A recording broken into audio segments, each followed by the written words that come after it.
шарҳи пурраи хабарҳо. баъд аз як муддати танаффус чемпионати Тоҷикистон оид ба футбол миёни дастаҳои Лигаи Олӣ дигар бора роҳандозӣ мешавад. дар рӯзи аввали рақобатҳои даври даҳуми мусобиқа 3 бозӣ сурат гирифт. натиҷаи рақобатҳои баргузор шуда дар гузориши ҳамкорони мо. бозии дастаҳои футболи душанбе 83 ва хуҷанди хуҷанд дар варзишгоҳи марказии шаҳри ваҳдат сурат гирифт. ин дидор аз ибтидо то ба анҷом ҷолибу диданӣ сурат гирифта, дар дақиқаи 11-уми рақобат легионери дастаи душанбе 83 Акблет Ҷонс аз як вазъияти мусоиди голзанӣ истифода карду ҳисоби дидорро боз кард.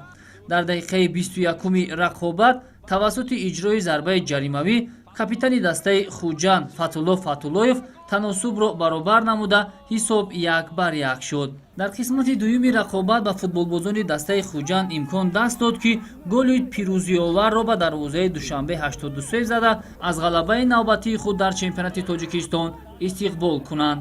муаллифи голи ғалабаовари хуҷанд футболбози ҷадиди ин даста Тоҳир Маладустов гардид.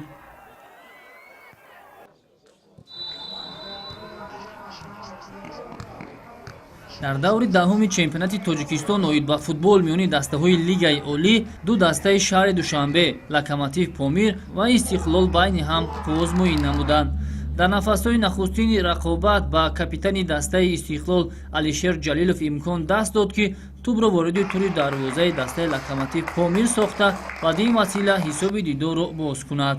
дар дақиқаи 26-уми рақобат нимуҳофизатгари истиқлолиҳо Эҳсони Паншанбе бори дуюм тӯбро вориди тури дарвозаи соҳибони майдон сохт. қабл аз анҷоми пайти аввали вохӯрӣ бозам Алишер Ҷалилов ташаббусро ба даст гирифту голи дуюми худро дар ин вохӯрӣ ба самар расонида дар қисмати аввали вохӯрӣ дублро марбути номи худ сохт.